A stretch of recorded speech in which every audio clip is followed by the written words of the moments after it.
Iran में हुए अब तक के सबसे बड़े हमले ने पूरी दुनिया को हैरानी में डाल दिया।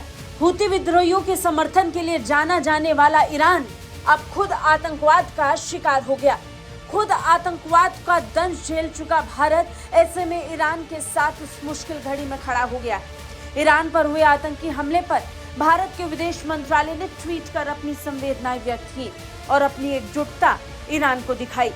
भारतीय विदेश मंत्रालय के नए प्रवक्ता रणधीर जायसवाल ने ट्विटर पर लिखा कि ईरान के कारमान शहर में हुए भयानक बम विस्फोटों से हम स्तब्ध और दुखी हैं।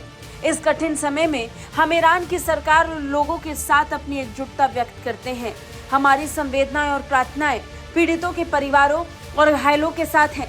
बता दें, ईरान के करमान शहर में साहिब अल जमान मस्जिद के पास ये धमाका हुआ, जहां सुलेमानी की कब्र और उनकी मौत की चौथी बरसी पर भारी संख्या में लोग जुटे थे।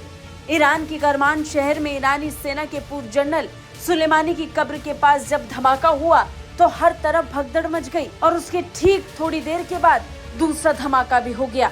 माना जा रहा है कि हमला ईरान के इतिहास का सबसे घातक हमला था।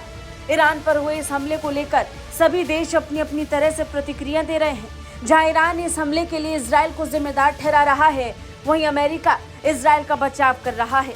पेंटागन के प्रवक्ता जॉन किर्बी ने इजराइल के इस हमले से जुड़े होने के संदेह से इनकार कर दिया और साथ ही हमले में मारे गए निर्दोषों की मौत पर दुख जताया और कहा कि इस हमले से इजराइल का कोई कनेक्शन नहीं है।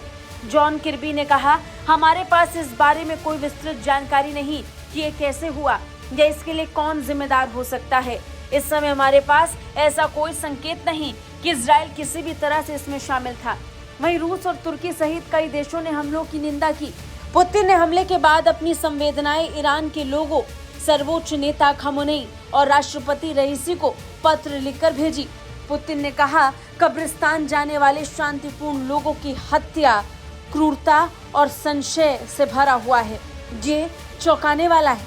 वहीं हमले पर संयुक्त राष्ट्र महासचिव ने जिम्मेदार लोगों को जवाबदेह ठहराने का आह्वान किया।